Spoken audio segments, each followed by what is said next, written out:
Hello friends, the mechanic की fresh video में आपका स्वागत है। आज हम बात करने वाले हैं 2021 में न्यू पंजीयन किस तरीके से करेंगे। तो चलिए शुरू करते हैं। तो सबसे पहले आपके कंप्यूटर या पीसी में आपको एक कोई सा भी ब्राउज़र ओपन कर लेना है। मैंने चलिए क्रोम ओपन कर लिया। इसके बाद सिंपली आपको सर्च बार में टाइप करना है ई उपार्जन। तो ये ई उपार्जन आ गया। इसके बाद सिंपली ई उपार्जन टाइप करने के बाद आपको एंटर प्रेस कर देना है। इसके बाद सबसे पहली जो वेबसाइट आएगी www.mpe-uparjan.nic.in, इस पर आपको सिंपली क्लिक कर देना है। इस पर क्लिक करने के बाद फिर से आपको व्हीट गेहूँ रवि 21-22 लिखा है ये न्यू, तो आपको सिंपली इस पर क्लिक कर देना है। इसके बाद सिंपली आपको फिर से अदर्स यूजर्स के यहाँ पे पंजीयन केंद्र इस पर सिलेक्ट कर देना है। पंजीयन केंद्र सेलेक्ट करने के बाद जिला, यहाँ पे कुछ जानकारी फिल करनी है अपन को। तो चलिए यहाँ पे जिला, तो सबसे पहले अपन जिला सेलेक्ट कर लेते हैं। तो जो भी आपका जिला हो वो आप सिलेक्ट कर लेना। मेरा अशोकनगर है तो मैं अशोकनगर जिला सिलेक्ट कर लेता हूँ। इसके बाद आपको पंजीयन केंद्र सिलेक्ट कर लेना है। चलिए मैं पंजीयन केंद्र सिलेक्ट कर लेता हूँ। इसके बाद आपको ऑपरेटर, और इसके बाद आपको सिंपली अब यहाँ पे एक चीज़ मैं बताना चाहूँगा, ओटीपी और पासवर्ड। मैंने अभी एक रिन्यू पंजीयन कैसे करें उसके ऊपर एक वीडियो बनाई है जो ऑलरेडी मेरे चैनल पर अपलोड है। तो काफ़ी भाइयों का मुझे कमेंट आया कि सर इसका ओटीपी कैसे आएगा, इसका पासवर्ड कहाँ मिलेगा। तो मैं एक चीज़ आपको यहाँ पे क्लियर करना चाहता हूँ कि ये जो आईडी पासवर्ड रहते हैं, ये जो गवर्नमेंट मुंशी जी रहते हैं, अपने अपने एरिए के अलग अलग मुंशी होते हैं, सिर्फ उनको ही ये फूड विभाग से गवर्नमेंट की तरफ से ये आईडी पासवर्ड दिए जाते हैं। और मुंशी क्या करते हैं, एक ऑपरेटर को रखते हैं, नियुक्त करते हैं, जिन्होंने 1 ईयर का डीसीए या पीजीडीसीए कंप्यूटर डिप्लोमा किया हो, तभी वो यहाँ पे जो ऑपरेटर रहते हैं वो भी गवर्नमेंट ही रहते हैं। तो उनको आईडी पासवर्ड दिया जाता है, और जब उनके डॉक्यूमेंट सबमिट किए जाते हैं, उनका एक मोबाइल नंबर वहाँ पे फिल किया जाता है। मोबाइल नंबर पे ओटीपी आता है, जैसे यहाँ ओटीपी का ऑप्शन आ रहा है, तो यहाँ पे उनके मोबाइल नंबर पे जो ओटीपी आता है तो वो यहाँ पे फिल करना है। और उन तो आप परेशान ना हो, जो भी भाइयों पंजीयन करवाना हो तो वो अपने नज़दीकी पंजीयन केंद्र में जाके या पता कर लें आपके यहाँ के मुंशी कौन है, तो वहाँ पे जाके पंजीयन करवा सकते हैं। ये वीडियो सिर्फ जो ऑपरेटर हैं, जो न्यू न्यू अभी इसी वर्ष जिन्होंने ऑपरेटिंग करना स्टार्ट कर रहे हैं, ये वीडियो उनके लिए है। पंजीयन को रिन्यू कैसे करें उसके ऊपर भी मैंने वीडियो पहले से ही अपलोड की हुई है, तो आप ये आई बटन में आप क्लिक करके वो वीडियो देख सकते हैं। तो चलिए आगे बढ़ते हैं। तो सबसे पहले हम यहाँ पे ओटीपी और पासवर्ड फिल कर लेते हैं। तो ये ओटीपी और पासवर्ड फिल कर लिया है। इसके बाद आपको सिंपली कैप्चा फिल कर लेना है। कैप्चा फिल करने के बाद सिंपली आपको क्या कर देना है, लॉगिन पर क्लिक कर देना है। तो लॉगिन पर क्लिक करने के बाद ये हमारा डैशबोर्ड खुल के आ गया है। ये रवि पंजीयन अवधि, ये 25 जनवरी से पंजीयन चालू हो गए थे, जो 20 फरवरी इसकी लास्ट डेट है। डेट का भी ऐसा है कि डेट अभी कंफर्म नहीं है, डेट बढ़ भी सकती है, 25 या 30 के लगभग भी पहुंच सकती है। हर साल ऐसा होता है, मैं पिछले 2 वर्ष से पंजीयन कर रहा हूँ। इसके बाद सिंपली आपको मास्टर में जाना है, और मास्टर में जाने के बाद आपको नया किसान पंजीयन, इस पर आपको क्लिक करना है। नया किसान पंजीयन पे क्लिक करने के बाद सिंपली आपको क्या करना है, यहाँ पे जानकारी फिल करनी है। तो चलिए हम स्टेप बाय स्टेप जानकारी फिल कर लेते हैं। तो सबसे पहले आपको यहाँ पे मोबाइल नंबर फिल करना है। ध्यान रखें मोबाइल नंबर वो ही फिल करें जो मोबाइल नंबर चालू हो, क्योंकि उस पर ओटीपी आएगा वेरिफिकेशन के लिए। तो चलिए हम मोबाइल नंबर यहाँ एंटर कर लेते हैं। इसके बाद आपको कैटेगरी सिलेक्ट करना है। तो चलिए मैं यहाँ पे कैटेगरी सिलेक्ट कर लेता हूँ। इसके बाद आपको जेंडर सिलेक्ट करना है, तो मैं मेल, है ना। इसके बाद आपको किसान का नाम हिंदी। आप ये ध्यान ये देना है कि जो किसान का नाम, जो ज़मीन की अपनी जो किताब रहती है आधार कार्ड या ज़मीन के अनुसार आपको यहाँ पे नाम डालना है। और चलिए तो यहाँ पे हम आधार कार्ड या ज़मीन के अनुसार नाम फिल कर लेते हैं। तो नाम फिल करने के लिए यहाँ पे आपको हिंदी में नाम टाइप करना है। हिंदी टाइपिंग नहीं आती तो एक इसके लिए एक गूगल इनपुट टूल आता है, आप इंग्लिश में टाइप करोगे तो हिंदी में टाइप होगा। अगर आप चाहते हो कि ये गूगल इनपुट टूल कैसे डाउनलोड करते हैं, कैसे इंस्टॉल करते हैं और कैसे ये काम करता है, तो आप मुझे कमेंट करें, तो मैं इसके ऊपर एक वीडियो बना दूंगा। तो चलिए मेरे पास पहले से ही इंस्टॉल है, तो सिंपली आपको यहाँ पे राइट साइड में इंग्लिश के बटन यहाँ पे क्लिक करना है और गूगल हिंदी इनपुट टूल पे क्लिक करना है। इसके बाद सिंपली हम यहाँ पे नाम टाइप कर लेते हैं।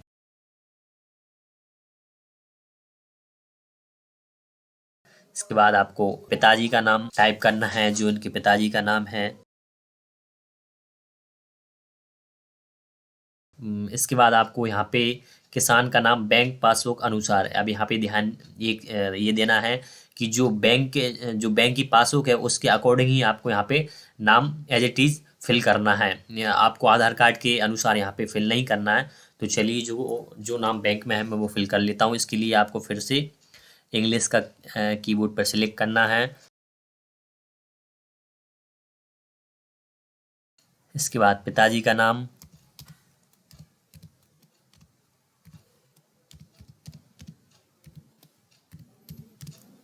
ठीक है। इसके बाद समग्र सदस्य आईडी, तो यहाँ पे जो सदस्य आईडी रहती है वो आपको फिल करनी है, ना कि आप परिवार आईडी फिल करनी है। परिवार आईडी फिल मत कर देना, आप समग्र आईडी यहाँ पे फिल करनी है।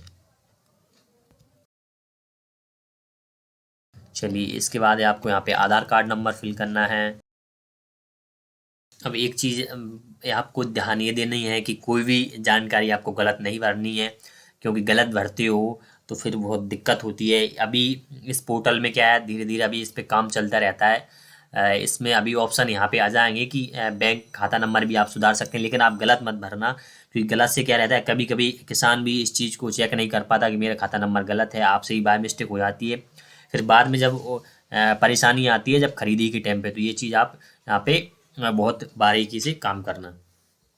इसके बाद बैंक ब्रांच अन्य ज़िले में, तो आप ध्यान नहीं देना है यहाँ पे कि अगर कस्टमर का बैंक खाता या ब्रांच किसी अन्य ज़िले में है तब आपको यहाँ पे सिलेक्ट करना है। अगर अन्य ज़िले में नहीं है तो सिंपली आपको यहाँ पे चुने पे क्लिक कर देना है। तो चलिए मैं यहाँ पे आपको ब्रांच सिलेक्ट कर लेनी है। उसके बाद सिंपली आपको यहाँ पे बैंक खाता नंबर फिल कर लेना है। इसके बाद फिर से आपको कन्फर्म खाता क्रमांक फिल कर लेना है और फिर बैंक ब्रांच चुने, जहाँ पर भी बैंक की ब्रांच है वो आपको यहाँ पे सिलेक्ट कर लेना है। ब्रांच सेलेक्ट करते ही ऑटोमेटिक IFSC कोड यहाँ पे आ जाएगा। तो इसके बाद आपको यहाँ पे सिंपली जानकारी सही होने पर आपको सेंड OTP पे क्लिक कर देना है। तो जो कस्टमर का हमने जो मोबाइल नंबर डाला है उसके नंबर पर OTP सेंड हो गया। देखिए यहाँ पे लिखा है कृपया किसान से OTP प्राप्त करें, यहाँ पे सेंड कर दिया गया। तो चलिए हम यहाँ पे OTP फिल कर लेते हैं और OTP फिल करने के बाद आपको सिंपली क्या कर देना, सेव पे क्लिक कर देना है। तो सेव पर क्लिक करते ही हमारा न्यू फॉर्म खुल गया, मतलब यहाँ पे जो हमको जानकारी भरनी है भूमि की, तो वो यहाँ पे जानकारी खुल के हमारे सामने आ गई है। इसके बाद सिंपली आपको क्या करना है, भूमि का विवरण हम यहाँ पे भर लेते हैं। चलिए तो सबसे पहले हमको यहाँ पे फसल लाने की पहली दिनांक, तो हमको जो पहली दिनांक है वो मार्च में सिलेक्ट करनी है। और आपको ध्यान ये देना है कि मार्च में 22 तारीख के बाद कोई सी भी एक डेट आप यहाँ पे फिल कर सकते हो। 22 से पहले करोगे तो ये सिस्टम लेगा नहीं, मैसेज शो करेगा ये। तो चलिए यहाँ पे हम कर लेते हैं 23, है ना। इसके बाद फसल लाने की दूसरी दिनांक, तो दूसरी दिनांक में आपको ध्यान रखना है ये मार्च के बाद आपको अप्रैल की 1 तारीख से लेकर 30 तारीख के बीच में आपको किसी भी एक डेट सेलेक्ट कर लेना। तो चलिए जैसे कि मैं 20 तारीख सेलेक्ट कर लेता हूँ। इसके बाद फसल लाने की तीसरी दिनांक मतलब अंतिम दिनांक, तो यहाँ पे ध्यान रखना है आपको ये 22 मई के पहले एक कोई सी भी डेट आपको सिलेक्ट कर लेना है। एक और चीज़ मैं आपको यहाँ पे बता दूँ कि आपको सैटरडे और संडे की डेट सिलेक्ट नहीं करना है, क्योंकि वो फिर लेता नहीं है।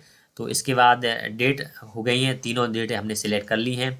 इसके बाद सिंपली आपको भूमि का प्रकार, तो भूमि का प्रकार यहाँ पे 2 ऑप्शन है, स्वयं और सिक्की बटाई। स्वयं मतलब जो किसान खुद के ही उसकी ज़मीन के कागज खुद के ही उसके आधार कार्ड सभी डॉक्यूमेंट्स होते हैं तो वो स्वयं की होती है। सिक्की बटाई में ये रहता है कि उस व्यक्ति ने किसी दूसरे व्यक्ति को ज़मीन लीज पे या बटाई पे दी हो, तो वहाँ पे सिक्की बटाई का ऑप्शन रहता है। सिक्की बटाई का आप जब भी आप किसी किसान का सिक्की बटाई का करोगे तो आपको शपथ पत्र लेना है उससे। इसमें मैं आपको और क्लियर समझा देता हूँ कि जैसे मान लो आपकी ज़मीन है और आपने किसी को किराए पे दी है, सिक्की बटाई पे दी है, तो फिर वो पंजीयन करवाना चाहता है, तो वो आपका ज़मीन का पंजीयन करवाना चाहेगा।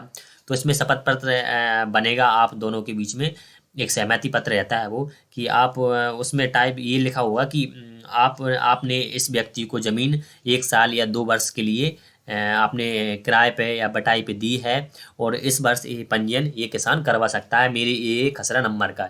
ये पूरी चीज़ लिखी होंगी और उसमें वकील के पास स्टाम्प पेपर या शपथ पत्र बनता है। तो इसके बाद आपको, मेरे केस में तो जो कि स्वयं की है, तो चलिए मैं यहाँ पे स्वयं का क्लिक कर लेता हूँ। इसके बाद आपको यहाँ पे हम तहसील सेलेक्ट कर लेते हैं ईसागढ़, और यहाँ पे हम ग्राम सिलेक्ट कर लेते हैं। तो चलिए ग्राम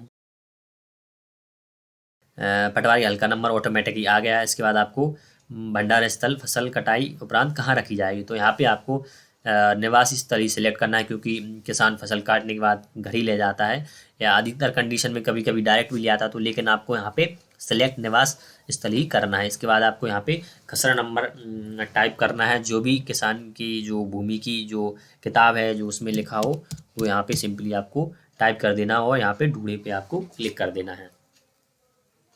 तो ढूंढे पर हमने क्लिक किया तो जैसे ही ये सर्च हो गया हमारे सामने आ गया ये खसरा नंबर 707/1, और यहाँ पे नाम भी आ गया जिस भूस्वामी का हम पंजीयन कर रहे हैं, ये उसके फसल आ गया गेहूँ। अब एक और चीज़, मैंने अभी पंजीयन रिन्यू करें इसके ऊपर एक वीडियो बनाई थी, तो बहुत से भाइयों का उसमें कमेंट आया कि उसमें हमको चना का पंजीयन कैसे करवाना है, गेहूँ का पंजीयन कैसे करवाना है। तो यहाँ पे मैं एक चीज़ आपको ये क्लियर कर देता हूँ कि जब हमारे जो क्या रहता है, जो पटवारी जो सर्वे करते हैं, तो वे सर्वे के दौरान उसमें फसल सिलेक्ट करते हैं कि गेहूँ है इस वर्ष की चना है। तो जो सर्वे के दौरान जो फसल सिलेक्ट की जाती है वो ही यहाँ पे खुल के आती है। यहाँ पे हम कोई भी उसमें संशोधन नहीं कर सकते। अगर चना सर्वे के दौरान आपने चना भरवाया होगा तो चना आएगा, और गेहूँ आपने भरवाया हो तो गेहूँ आएगा। कभी कभी कंडीशन में क्या रहता है कि मान लो किसी कारण बस हमारी फसल गलत भरी हो चुकी है, जैसे हमने चना बोया और यहाँ पे गेहूँ आ रहा है, तो आप अपने एरिया के पटवारी जी हैं उनसे आप संपर्क कर लेना और उनसे रिक्वेस्ट कर लेना कि सर हमारी फसल को चेंज कर दिया जाए, तो वो यहाँ पे चेंज कर देंगे। तो ये हमारा पटवारी हल्का नंबर आ गया, ये रकबा आ गया और ये रकबा सचेत आ गया। ठीक है, इसके बाद सिंपली आपको यहाँ चुने लिखा है, इस पर आपको सिंपली चुने पर क्लिक कर देना है और इसके बाद भूमि की जानकारी जोड़ें, तो सिंपली आपको यहाँ पे भूमि की जानकारी जोड़े पर क्लिक कर देना है।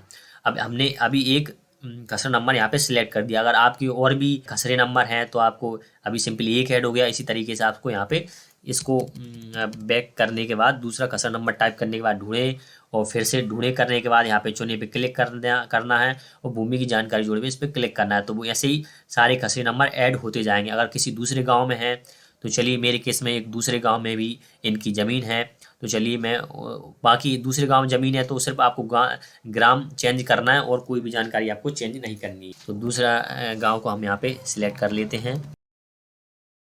पटवारी हल्का नंबर ऑटोमेटिक किया जाता है। इसके बाद निवासी स्थल रहने देना है। इसके बाद आपको सिंपली खसरा नंबर यहाँ पे टाइप कर लेना है और सिंपली इसके बाद क्या करना है, आपको ढूंढे पे क्लिक करना है। क्लिक करते ही देखना ये हमारा आ गया 490/1। इसमें फिर से आपको क्या करना है, चुने करना है और यहाँ पे देखना फसल क्या आई है, इस बार मसूर आई है। तो मैंने जैसे कि आपको बताया था कि ये जो पटवारी ये जी हैं उनके द्वारा जो सर्वे किया हुआ है वही यहाँ पे फसल आएगी। तो जैसे इनका मसूर है तो मसूर का, और इसके बाद भूमि की जानकारी जोड़ें, तो सिंपली आपको क्या कर देना, भूमि की जानकारी जोड़े पर क्लिक कर देना है। तो इस तरीके से हमारे ये दोनों खसरे नंबर ऐड हो जाएंगे, एक गेहूं का और एक मसूर का।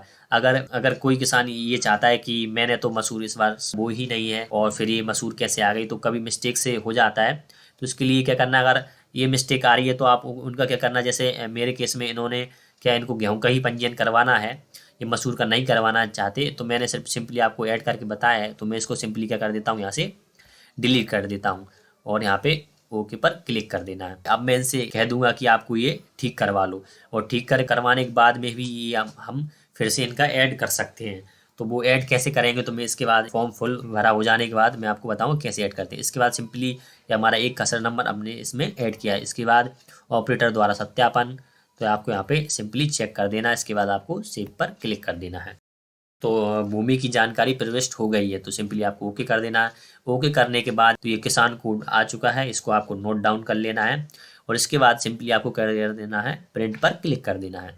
और प्रिंट पर क्लिक करते ही पंजीयन की जो रिसिप्ट है, जो रसीद है, वो आ गई है। सिंपली ये क्या करना है, ये आपको दो प्रिंट कर लेनी है। एक तो आपको जो कस्टमर है, अपने जो किसान है, उनको आपको ये दे देनी है एक स्लिप, और एक अपने पास जानकारी के लिए रख लेनी है। चलिए, अब ये हमारी पूरी प्रोसेस हो चुकी है। चलिए इसके बाद अब मैं जैसे कि आपको बता दूं कि आप न्यू किस तरीके से जोड़ेंगे, जैसे कि तो चलिए फिर से आपको, जैसे मान लो किसी किसान का एक आध खसरा नंबर रह जाता है तो आप उसको कैसे फिल करोगे, तो उसके लिए सिंपली आपको फिर से मास्टर में आना है और यहाँ पे आपको सिंपली मोबाइल नंबर को क्या कर लेना है, कॉपी कर लेना है। कॉपी करने के बाद किसान पंजीयन में अन्य खसरे जोड़ें, तो सिंपली आप इस पर क्लिक कर देना है। आपको यहाँ पे मोबाइल नंबर या किसान कोड या समग्र से ढूंढें, तो आप सिंपली यहाँ पे Ctrl+V पेस्ट कर देना और सर्च पर क्लिक कर देना है। सर्च पर क्लिक करते ही ये पूरी जानकारी ऑटोमेटिक खुलकर आ जाएगी। तो इसके बाद सिंपली आपको क्या करना है, यहाँ पे देख सकते हैं जैसे खुल के आ गया, तो हम यहाँ पे जानकारी जो मैंने अभी अभी बताया वीडियो में उसी तरीके से यहाँ पे भूमि का प्रकार, यहाँ पे तहसील, ग्राम, पटवारी, हल्का नंबर, कसर नंबर और ढूंढने पे क्लिक करेंगे तो इस तरीके से हम और ऑपरेटर द्वारा सत्यापन करके और सेव कर देंगे, तो वो जो भी हम ऐड करना चाहते हैं वो ऐड यहीं से हो जाएगी। अगर अभी भी आपको कोई डाउट है, कोई चीज़ समझ में नहीं आ रही पंजीयन करते समय, तो आप मुझे कमेंट बॉक्स में कमेंट कर सकते हैं, मैं उसका रिप्लाई ज़रूर ही दूंगा। और अगर आप आगे भी किसी इसी तरीके टॉपिक पे वीडियो चाहते हैं तो मुझे इसके लिए भी कमेंट कर सकते हैं। और साथ ही अगर वीडियो आपको अच्छा लगा हो तो लाइक कर देना। वीडियो को यहीं पे समाप्त करते हैं क्योंकि टाइमिंग बहुत हो गया है। तो चलिए bye bye, thanks for watching my video.